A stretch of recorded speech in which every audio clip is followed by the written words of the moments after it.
Okay, today we're going to be demonstrating the Fuchs and Judd position. And what these positions are, the Fuchs position is an AP position and the Judd is going to be with the patient prone. What we're going to be looking at, we're trying to see the dens or the odontoid process within the foramen magnum.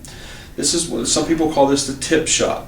What we're trying to do is this is on a patient who you may have tried to do a open mouth view on a cervical and you are unable to see the dens. Usually you can see the spaces, but you can't see sometimes all the dens. So if that's the case, this is going to be a projection that will help you to see it. So we're going to use a 10 by 12 and it will be lengthwise. Technique is going to be about 77 kV and it'll be center cell. And as far as position goes, it's going to have the patient, first I'm going to demonstrate the Fuchs position. So I'm going to center my film up, or to my film here. Sorry about the light.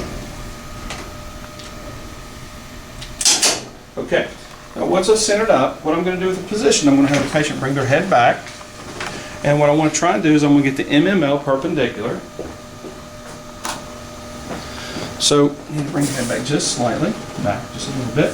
So we're going to go for the MML, we can go a little tiny bit more.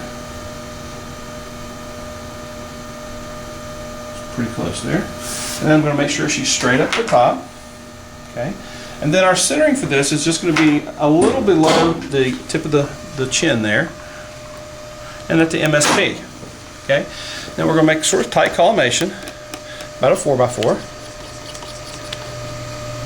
collimation, and then you have a little bit of light here under that you can put your marker in. Okay.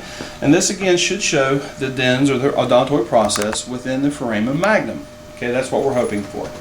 Now this is again the Fuchs position. The Judd position, we're going to have the patient to, if you would, flip around onto your stomach.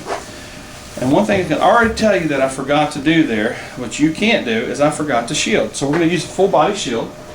I even had it here and I forgot. Alright. Shield the patient. So we're going to again have the patient get the MML perpendicular to the IR. So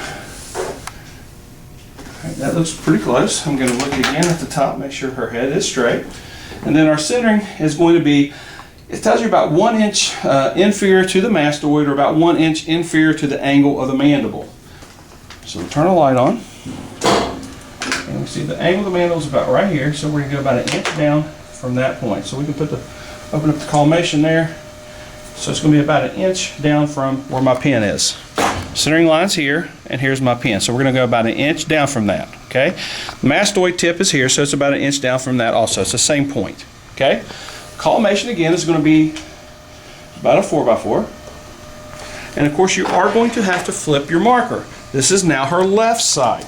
So we're going to change and put our left marker on here. So just don't forget, from the Fuchs to the Judd, you need to change markers or at least put the marker on the opposite side. Technique is going to remain the same. It's going to be 77 kV and it'll be center cell. Film size is still 10 by 12. And again, this should show the odontoid processes of the dens within the foramen magnum. And again, these are views that we would do additionally to the open mouth view that we do for cervical.